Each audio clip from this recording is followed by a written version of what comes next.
อ้โหผมตื่นเต้นมากเลยครับคุณเนซี่ครับค่ะใจเย็นๆอ่ะโอเคครับผมจะเริ่มแล้วนะครับต้องเช็ควันทูเปลวไฟที่ไม่ฟังไม่นานก็มอดลงชีวิตเหมือนกับถนนที่ไม่ได้มีแค่ทางตรงไม่มีใครคำฟ้ามีแต่ทุกคนต้องจบลงลงเรือไว้เพียงศักดิ์ศรีที่ยังใจอยู่ยังยืนยงกำลังมันเกมนี้ก็คงต้องเดินอยู่บนเกมนี้ต่อไปถึงอุปสรรคจะสาหัสใจก็บอกว่ายังไหวถึงก้าวหน้ากูก็พร้อมจะก้าวใหม่ถึงทางข้างหน้าจะสูงชันกูก็พร้อมจะปีนเป็นไงบ้างครับบทเพลงของผมดู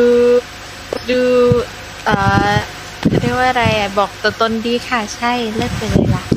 บอกตัวตนยังไงล่ะครับแปลว่าก็คุณเป็นแรปเปอร์ไงคะใช่ไหมแปลว่าไม่ยอมแพ้กันเรื่องแรปประมาณนี้เย้เย้เย้